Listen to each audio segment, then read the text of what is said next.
Hello guys. तो कैसे हैं आप लोग? आशा करता हूँ सभी अच्छे होंगे, अच्छे से पढ़ाई कर रहे होंगे। तो आज हमने एक नया सीरीज शुरू किया है और जो है हमारे पास इडियम्स एंड फ्रेज। ठीक है दोस्तों, तो इडियम्स एंड फ्रेज अब हम एक नए सीरीज की शुरुआत करा है हमने, और ये हमारा है इडियम्स एंड फ्रेज का फर्स्ट लेक्चर। ठीक है, तो हम देखते हैं हमारे पास जो फर्स्ट इडियम्स हैं वो है at par with someone. At par with someone, तो दोस्तों एट पार विद समवन का मतलब होता है, तो दोस्तों एट पार विद का मतलब होता है हमारे पास इक्वल होना, राइट। तो इक्वल होना, एट पावर विद मतलब इक्वल हो गया, मतलब किसी के बराबर होना। अगर दोस्तों हम इससे एक सेंटेंस बनाते हैं, तो सेंटेंस जैसे हमने बनाया, तो जो अवनीत है, Avneet is on par with Ankit. तो Avneet is on par with Ankit का मतलब दोस्तों क्या हो गया? जो अवनीत है वो किसके अंकित के क्या है? इक्वल है, right. At par with someone मतलब इक्वल होना, बराबर होना, किसी के बराबर होना। दोस्तों इसके एक सिनोनिम है जो हमारे पास है, टेंटामाउंट।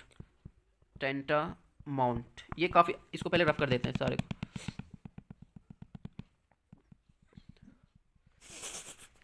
दोस्तों टेंट अमाउंट इसका एक सिनोनिम हो जाता है, जो काफ़ी एग्जाम से पूछते हैं। ठीक है, टेंट अमाउंट हो गया हमारे पास। लाइक हो गया, लाइक मतलब क्या हो गया? इक्वल। ठीक है, अलाइक भी कह सकते हैं, अलाइक कह सकते हैं, सिमिलर कह सकते हैं, आइडेंटिकल, सिमिलर और आइडेंटिकल भी हो सकता है। ठीक है, तो ये सारा क्या है? एट पार विद समवन का क्या है? एक मीनिंग है। ठीक है, और सिनोनिम कह सकते हैं, सारे एक सिनोनिम है। नेक्स्ट हमारे पास, नेक्स्ट जो हमारे पास ईडीएम से वो है stand one's ground. Stand one's ground का मतलब क्या होता है दोस्तों? स्टैंड वंस ग्राउंड का मतलब ये कह रहा है to avoid, to remain firm, to agree, to show contempt. तो दोस्तों to stands one ground, stands one ground का मतलब हो जाता है टू रिमेन फर्म, मतलब अपनी बात पर अड़ जाना, अपनी बात को, मतलब जो आपने बात रखी उसी बात पे मतलब टिके रहना। ठीक है, पूरा अपने बात पे कॉन्फिडेंट होना, that is to remain firm. तो ये हमारा हो जाता है स्टैंड वंस ग्राउंड। इसके लिए हम और भी बहुत सारे वर्ड्स यूज कर सकते हैं, जैसे इंसिस्ट हो जाता है हमारे पास, इंसिस्ट हो गया। ठीक है, INSIST, इंसिस्ट। ठीक है दोस्तों, तो ये हमारे पास इंसिस्ट हो गया। और भी बहुत सारे, जैसे होल्ड आउट हो जाता है, HOLD, होल्ड आउट। ठीक है, तो होल्ड आउट हो गया। और हमारे पास बी फॉर्म हमने देख लिया, टू रिमेन फर्म, या फिर बी फॉर्म भी हो जाएगा, बी फर्म मतलब दृढ़ निश्चय कर लेना अपनी बातों को। तो दोस्तों इससे अगर हम सेंटेंस बने, तो जैसे हम बना सकते हैं कि ही stood on its ground in yesterday's, या फिर कुछ भी लिख लो, इन डिबेट, या फिर सिंपल डिबेट लिख लो, या फिर येस्टरडेज डिबेट। तो वो जो था क्या था? ही स्टूड ऑन इट्स ग्राउंड, वो अपनी बात पे क्या था? मतलब रिमेन फर्म था, मतलब अपनी बात पे उसको पूरा कॉन्फिडेंस था, वो अपनी बात पे अड़ा हुआ था। इन द येस्टरडेज डिबेट, कल जो डिबेट हुआ था उसमें he stood on its ground. तो नेक्स्ट अगर हम देखें, तो नेक्स्ट हमारे पास है on the carpet. On the carpet का दोस्तों मतलब होता है, कह रहा है इसमें covered with the carpet, to be under consideration, या फिर सर्टेन, या फिर यूजलेस। तो इसका मतलब हो जाता है हमारे दोस्तों, इसका जो आंसर होगा हो जाएगा टू बी अंडर कंसिडरेशन। एक तरह से दोस्तों हम इसको हिंदी में अगर बात करें, तो इसको हम बोलते हैं विचाराधीन। ठीक है, टू बी अंडर कंसिडरेशन मतलब जो कोई ऐसी चीज़ जिसपे क्या वो बात विचार चल रही हो। ठीक है, मतलब थिंक ओवर कह सकते हैं, एक तरह से थिंक ओवर। ठीक है, किसी के लिए किसी बात को मतलब सोच रहा होना। ठीक है, या विचार विमर्श चल रहा हो जिस बात पर। ठीक है, that is to be under consideration. अगर दोस्तों हम इसे एक सेंटेंस बनाए, तो पहले इसको मैं रफ करता हूँ। ठीक है, तो एक सेंटेंस बनाते हैं, जैसे हमने बनाया, द द कश्मीर, या फिर ऐसे लिख लो, POK, पाक occupied Kashmir. The POK is on the carpet, the POK is on the carpet from very long time, from very long time in UN। तो जो UN है उसके उसमें क्या है, जो हमारा POK है, POK का जो मुद्दा है वो UN में काफ़ी समय से क्या है?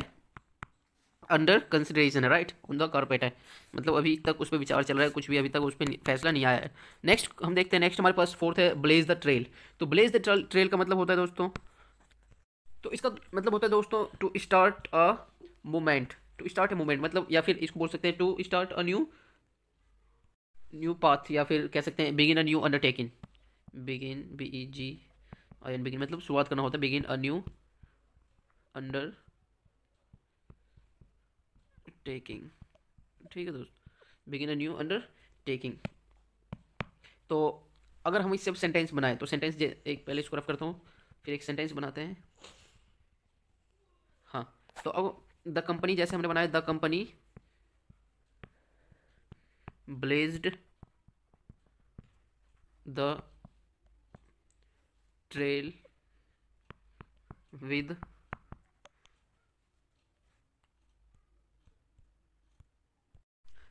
स्मॉल, क्या कह सकते हैं, स्मॉल कंप्यूटर्स। स्मॉल या फिर ओल्ड भी कर सकते हैं, यहाँ पे कुछ भी कर लो, पुराने कंप्यूटर से या फिर स्मॉल कंप्यूटर से, ठीक है। तो कह रहा है कि the company blazed the trail with small computers, ठीक है। तो जो कंपनी है वो उन्होंने किस चीज़ से शुरुआत करी, ब्लेज द ट्रेल मतलब टू स्टार्ट अ मूवमेंट या फिर स्टार्ट अ न्यू जर्नी कह सकते हैं, या फिर कोई नई शुरुआत लेना, स्टार्ट अ न्यू पाथ, या फिर बिगिन अ न्यू अंडरटेकिंग्स। तो जो कंपनी है उन्होंने क्या करी थी, सबसे पहले the company blazed the trail with small computers, तो स्मॉल कंप्यूटर से क्या करा था, शुरुआत करा था, ठीक है, कंपनी ने। नेक्स्ट हम देखते हैं, नेक्स्ट हमारे पास फिफ्थ एंड लास्ट है दोस्तों, add fuel to the flame.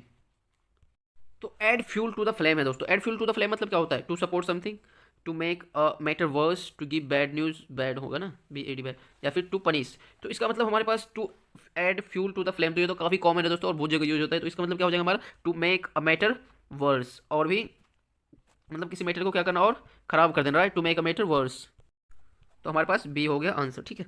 अब दोस्तों अगर हम इससे सेंटेंस बनाएं तो सेंटेंस क्या हो सकता है इससे, ही जैसे हम बनाते हैं, ही एडेड